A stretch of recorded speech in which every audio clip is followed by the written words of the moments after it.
Os tipos de sujeito podem ser classificados de acordo com 3 classificações mais abrangentes. Ele pode ser determinado, indeterminado ou inexistente. Os sujeitos determinados podem ser subclassificados como sujeito simples, composto ou oculto, que também leva o nome de elíptico ou desinencial. Há também o sujeito indeterminado e o sujeito inexistente, que é o que vamos ver.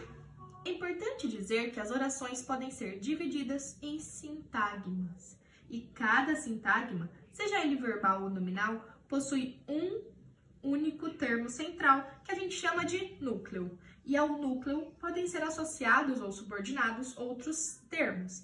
Então, as orações podem ser divididas em sintagmas e cada sintagma vai ter um núcleo. E esse núcleo é a parte principal desse sintagma. E a ele podem vir associadas outras palavras, outros termos, certo? Bom, sabendo disso, os tipos de sujeito, eles vão ser classificados de acordo com a quantidade de núcleos, por exemplo. O sujeito simples é aquele que vai ter apenas um núcleo. Já o sujeito composto é aquele que vai ter 2 ou mais núcleos. Veja, então, que nessa divisão entre sujeito simples e sujeito composto, o que difere esses 2 tipos de sujeito é apenas a quantidade de núcleos. Então, um sujeito simples é aquele que apresenta um só núcleo. Por exemplo, Maria comeu bolo. O verbo comeu, sujeito Maria. Maria também é o núcleo do sujeito, certo? E ele só tem um núcleo, este sujeito. Agora, o sujeito composto é aquele que apresenta mais de um núcleo, ou seja, 2 ou mais núcleos, né?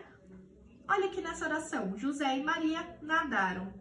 Nadaram é o verbo, José e Maria, isso tudo aqui é o sujeito. Mas aqui temos núcleo 1 e aqui temos núcleo 2. José é o primeiro núcleo, Maria é o segundo núcleo, certo? Então, aqui temos mais de um núcleo em um só sujeito, ou seja, é um sujeito composto. O sujeito oculto também é chamado de elíptico, porque nele acontece uma elipse. O que é isso? É aquele sujeito que é omitido da oração, ele fica ali escondido da oração. Ele não está explicitado, mas ele pode ser identificado pela flexão de número e pessoa do verbo. Por exemplo, se o verbo está em primeira pessoa do singular, sabemos que trata-se de uma referência a eu, porque a primeira pessoa do singular é eu. Beleza. A gente, então, vai saber que esse sujeito é o eu, só que ele não está explícito, ele está oculto daquela oração, certo? Também podemos identificar o sujeito oculto pela presença do sujeito em outra oração do mesmo período ou de período antecedente. Então, se tem um período com 2 orações e na segunda há um sujeito oculto, mas na primeira há um sujeito explícito, nós conseguimos saber que trata-se do mesmo sujeito dessa primeira oração, certo? Na oração comi bolo, o verbo é comi e o sujeito está aqui oculto, né? Não está explícito, não está falando exatamente quem foi o sujeito, mas através da flexão de número e de pessoa do verbo, conseguimos saber que trata-se da primeira pessoa do singular, ou seja, eu. Eu comi bolo. Então, o sujeito oculto ou sujeito elíptico, que também pode ser chamado de desinencial, certo? Porque sabemos através da desinência verbal. Vamos ver outra oração.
Nesse outro trecho aqui, temos duas orações, afinal, temos dois verbos, certo?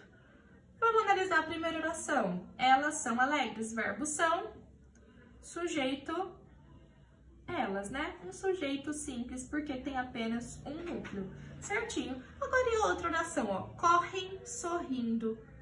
Esse correm, nós não sabemos explicitamente quem é o sujeito, mas como ele está seguida desta primeira oração, nós podemos deduzir que é o mesmo sujeito pelo contexto e também pela flexão de pessoa e número deste verbo aqui. Então, é a terceira pessoa do plural.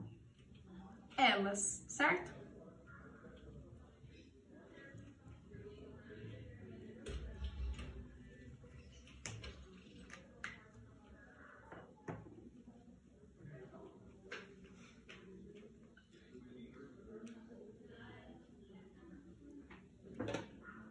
Portanto, sabemos que aqui há um sujeito oculto, também chamado de desinicial ou elíptico.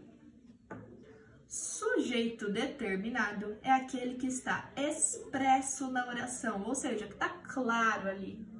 Ou também é aquele que pode ser identificado pelo contexto ou pela flexão de pessoa e número do verbo. Então, é todo sujeito que a gente consegue determinar qual é ele.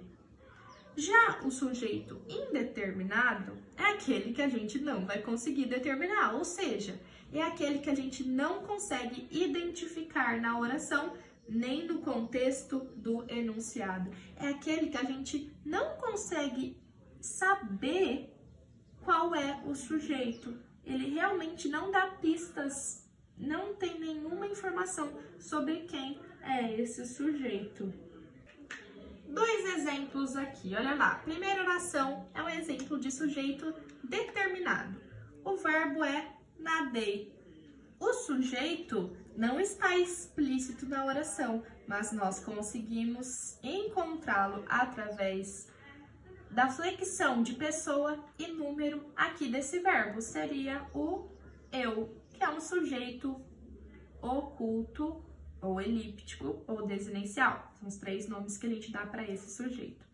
Ok, ele é oculto, mas ele é determinado, então, tá? A gente consegue determinar ele. Agora, o sujeito indeterminado. Vamos ver essa oração aqui, ó. Nadaram ontem. Nadaram é o verbo. A gente não consegue encontrar esse sujeito. Quem nadou ontem, nós não sabemos, a gente não consegue recuperar essa informação, certo? Nós não sabemos nenhuma informação sobre esse sujeito, nós só sabemos que ele existe, certo? Que foi alguém ou mais de uma pessoa, né? Nós não sabemos nenhuma informação além da que alguém nadou ontem. Então, a gente sabe que essa pessoa ou essas pessoas existem, certo? Mas a gente não sabe quem é essa pessoa, quem são essas pessoas. Elas estão indeterminadas. A única coisa que a gente sabe é que elas existem e nadaram ontem. Mas nós não sabemos se são homens, mulheres, se é uma pessoa, se são várias pessoas. Não sabemos nada. Está indeterminado aqui quem nadou ontem. Uma dica para vocês, pessoal. O sujeito indeterminado, ele pode aparecer de 4 maneiras diferentes. Ou pode ser com verbo transitivo direto em terceira pessoa do plural, por exemplo, comeram um bolo. Ou, por exemplo, um verbo transitivo indireto, ou um verbo intransitivo, ou um verbo de ligação que estiver em terceira pessoa do singular mais o pronome ser. Por exemplo, precisa-se de vendedores. Come-se bem na Itália. Aqui se está feliz. Certo? Dessas quatro maneiras é possível de ter um sujeito indeterminado. Então, preste bastante atenção sempre na terceira pessoa e também no pronome se, que é um índice ali que pode te dar uma dica que pode ser um sujeito indeterminado. Presta bastante atenção quando você vê esse tipo de coisa numa oração, certo? Os sujeitos inexistentes são aqueles em que naquela oração não tem nenhum sujeito. Por quê? Porque o verbo não pede nenhum sujeito, já que o verbo é impessoal. Quais são os verbos que podem aparecer de maneira impessoal? Os verbos que indicam fenômenos da natureza, por exemplo, amanheceu, anoiteceu, trovejou. Os verbos ser, estar, fazer e haver, relacionados a fenômenos da natureza também, ou então expressões temporais, por exemplo, eu nasci há 10 mil anos, enfim. Ou o verbo haver com sentido de existir. Há muita corrupção no Brasil, certo? Existe muita corrupção no Brasil. Então, se eu uso esse haver com o sentido de existir, eu estou em uma oração com sujeito inexistente. Lembrando que o verbo existir não é um verbo impessoal, certo? É o verbo haver com o sentido de existir, que é impessoal. Beleza? Vamos para o próximo estudo. Resumindo, então, o sujeito, que é o primeiro termo que a gente está estudando na análise sintática, o sujeito pode ser determinado, indeterminado ou inexistente. Quando ele for determinado, ele pode ser um sujeito simples, composto ou oculto, que nós também chamamos de desinencial ou elíptico.